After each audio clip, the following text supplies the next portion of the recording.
game. We have a 4th and 20 that we did go for, and things like that we have to, not hurt ourselves against a good football team. Defensively, you look at the 3rd down, they converted 28%. The red area stops.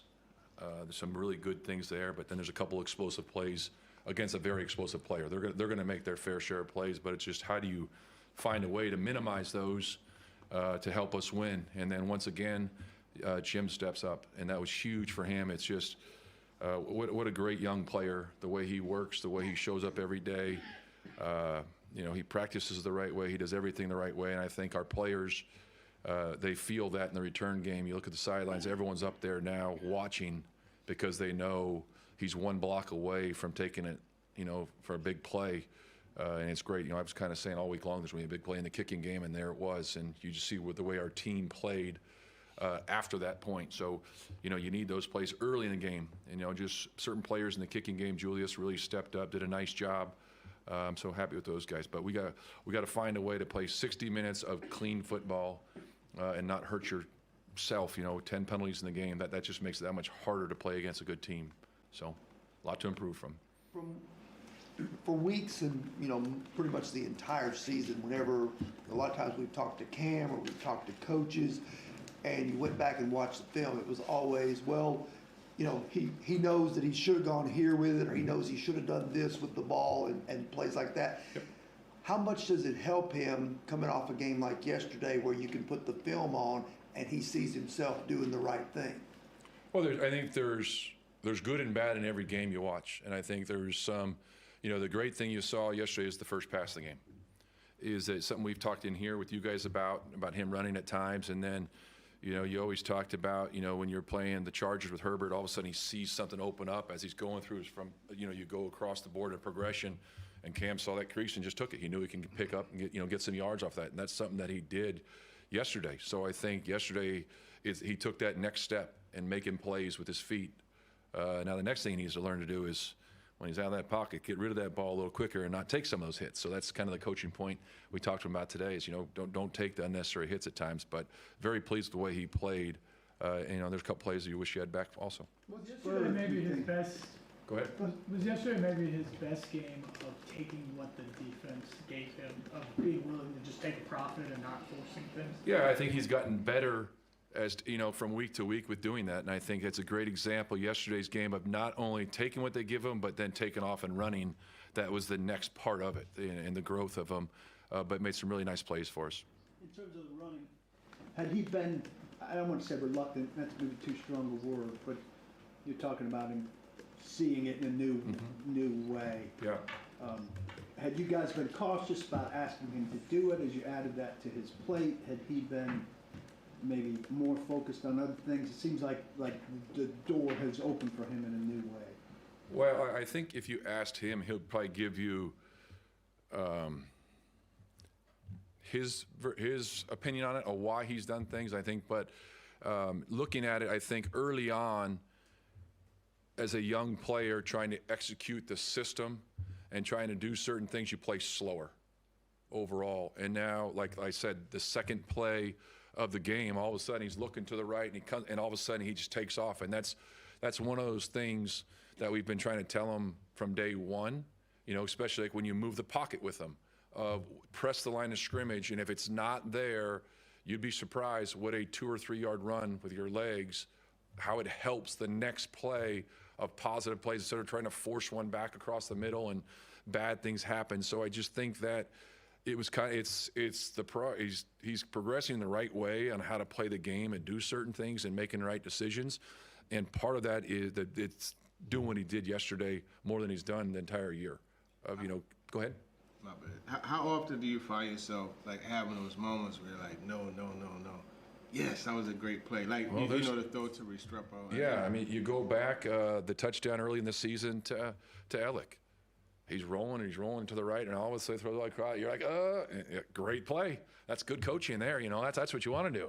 That's great play. No, and then the one to Strep, exact same thing. You're looking at it, and I probably said do the next best thing, and next thing you know, it's completion. So, but yeah, that's what you want in players.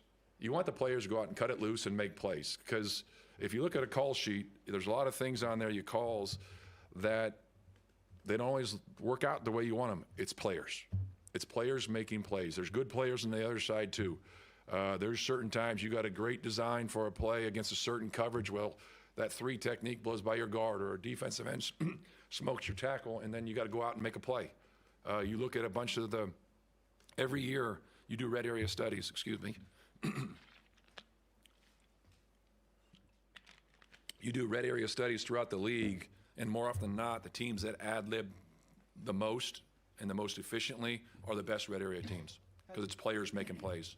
And then you look at just like Callahan, he used to always say, you know, you don't want to take away his stinger. When he talked about like balancing being a playmaker, but also being protective of the football. How do you approach that? Yeah, you want players to go out and cut it loose and go play. Don't worry about you got to just go out and play and do what you think is the right thing to do at that point in time. Because, I coached Jake Delhomme in Carolina for a number of years, and there was times he'd come to you guys, and you guys would kill him in the media for throwing an interception. He said, you know what, if I threw that ball that much further out in front of the guy, he wouldn't intercept. It would have been a touchdown. So there's little things that you want them to be aggressive and, pull the trigger. And it's not always going to be perfect, but you go out there and you play the game the way it's supposed to be played. What do you think Restrepo did first time out, and did he potentially earn another look at some point? Not bad. I think he'll tell you, if you talk to him, there's some route things he can do better, clean it up, get to certain landmarks, and where you need to be. But I think overall he did a nice job, made a couple nice catches. I know Cam was giving him a bad time for not scoring on the one down there in the red area, and I talked to Cam this morning. I'm like, how do you want him to score? He says, there's 3 guys around him that tackle him. How do you want him to score? He's like, he needs a score. He's like, that's how he used to do it. And I said, well, you're a little different. It's a little different here, but I think he did a nice job, and, give him all the credit in the world. He's worked his tail off. You guys have asked him a number of questions week in and week out, and he just works. And that's where you love, I mentioned to you guys yesterday, the opportunity that players have in this league to get out there and have an opportunity to play on Sunday is unbelievable. And I'm just really happy for all the guys that, that have made, the transition from the practice squad this year onto the roster, whether it's onto the 53 or it's being elevated week in and week out. It just says a lot about them, the work ethic that these guys have. When you've got a unit in a rut like the run game is right now, where do you start going about trying to catalyze change there? Well, I think we talked about this last week. I'm going to tell you the same thing from last week. Is you could look at every play, and it's kind of we're spinning the wheel here. And when I say that is it might be, Tony you got a great path, but the backside receiver doesn't cut off a nickel defender. So where the ball should go, it doesn't, because that defender's in the hole. It could be someone coming off a double team too quick, or not staying on it long enough. Whatever that is, every play there's a reason why it's not working. And there is the frustration of looking at it this morning and looking at it and say, that's something we have to improve. And it's not just one person. It's all 11 on offense. It's us as coaches, because there's some plays there too where they brought the wheel weak safety pressure in a couple runs there, and that's a better defense than the run is. So there's certain things we got to do to help the players, but we're all in it, and we got to understand we got to fix that in a hurry. So when the problem is a little bit of everything, where do you start? Like, how do you address it when you know that a little bit of everything is the problem? Well, it's just individually, everyone has to do their jobs better. It's not every play, but it's like every play in football. You look at it, and there's a reason why plays are successful and why plays aren't. So it's someone different every play when you look at it. The number of times we're in it the past couple of weeks, you look at the plays and you say, hey, whether it could be a backside block, someone coming on the backside to cut somebody off, and if you don't get going and that 3 technique or somebody splits it and all of this, there's nowhere to run the ball. So, that's the honest answer. There's so many different reasons you look at it. Everyone's got to look at every run and say, okay, I've got to do my job better here. You guys are very deliberate in bringing people back from injuries. Mm-hmm. You had a lot of short yardage yesterday, which is Khalil's specialty. Yeah. Is there any consideration to giving him one of those? Well, I think that was his first game out. And so he's been in a very limited role up until last week, and then we worked him into the kicking game. So we will gradually work him into the offense with the, as time goes on. But he will definitely be an option down the road. You've had a couple of instances at the goal line on I think it was 4th and 1, and then yesterday at 4th and 1, where Kevin came up empty on his block. Is there a common thread there, or is you just got to do better? No, I think everybody. I think it's not just one person. It's all 11 guys doing their job better, and there's an attitude and a way you got to play, and you got to convert when you run the ball on 3rd and 1 or 4th and 1, in critical times of the game. It could be a 4-point play down in the red area, whether or not you score a touchdown or kick a field goal. Those are situations. You got to be able to run the ball and gain a yard or whatever it is, the necessary yards to get a first down. So we all got to do. It's not just one person. It's everybody doing their jobs better. And yesterday, down 23-3, and you're 1-9. This team had every reason to just roll over, but they didn't. Where does that start, in your opinion? Well, it's the character. It's the type of players we have here, the way they've worked. Give the players, coaches, everybody in the organization all the credit in the world for the way we all work together. We're all in this thing together. Nobody's happy with where the record is, but we're going to keep fighting. And it's a standard that's been set here, and the way we practice. You guys see it out there every day, the way those guys work. There's no finger pointing. Everyone's in this thing together. We've got great leaders. Everyone will make a big deal about Jeff last week. What he said on the sideline to players, and it's like he has a burning desire to win. And that's what all these players have. They want to win. And that's the great thing about these guys. They work their tails off, and I can't ask anything else from them. We just got to make more plays on Sundays. On their long touchdown pass yesterday, it looked like you guys were in man-to-man, but nobody traveled with JSN when he went in motion there, and ultimately it's a safety who's trying to guard him, seemingly man-to-man. Is that how that play is supposed to be executed, and do you need to try to be better at avoiding safeties in that matchup? Well, we need to have help over the top, and we had someone came out of the middle of the field and came down. There's a backside route that we jumped down on, so there should be somebody over there to help on the deep part of the throw. How would you assess the cornerback situation right now? I know Marcus Harris has, stepped up and started to play the nickel. It seems like you've been rotating guys in and out opposite of Darryl Baker at the outside corner spots. Yeah, I think, Marcus is getting better every week. He had great pattern recognition early on there and broke the one ball up there, which was great to see him playing, and he's just getting better and better every week. I think that's the beauty of this game is when you play, the more you play, the more comfortable you get, the better he's playing. And then, Bake's done a nice job. And then on the other side, we've kind of been rolling guys through to see who the best combination is during the game and, what the calls are and how the flow of the game's going. So kind of just rotating guys with who we have right now. How close, Go ahead, Terry. how close is Robinson to getting a shot at joining that? We look at those options every week. He's been here a couple weeks now, so that's something we'll always talk about. From a staff as the weeks go on, things like that. Is how comfortable is he in the system and all those things, and where he is, like we've done with the other guys that are now playing more here and there. What was it like, I guess, working with Trevor for 3 seasons, and what's it going to be kind of like preparing for him on Sunday?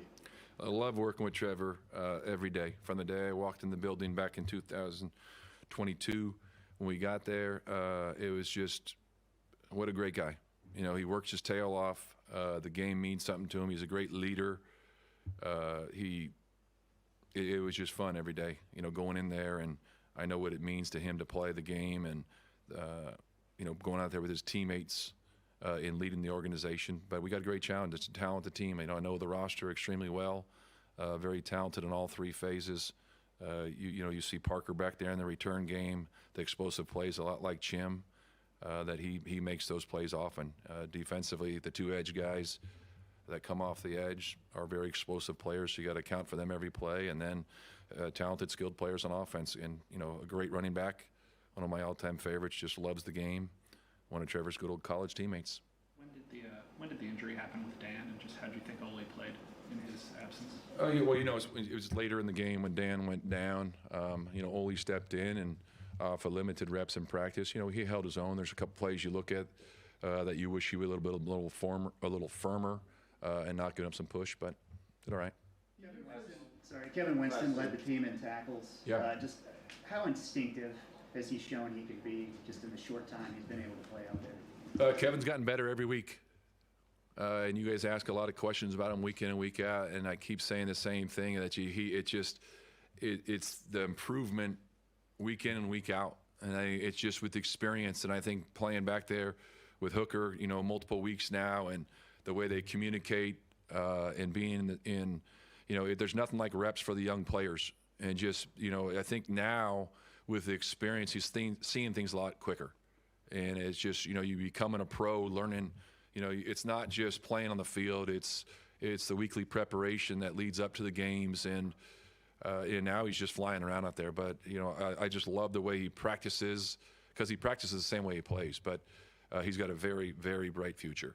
The first time you stood up there and talked to us, you said your job is to make this team better week to week. You haven't gotten to win yet in this role, but where do you see the growth week to week over the last, 6 weeks with this team? And is your team brought into that incremental progress? Well, I think they definitely bought into what we're doing. They've played extremely hard. Like one of the, we talked earlier, we got to be more consistent. But I think the way we've played the past couple of weeks, or really, the whole entire time against some really good teams. But we got to really make more plays overall. But I think they've definitely bought in. But it's about winning, and we got to find a way to win these games. All right. Thank you all. All right.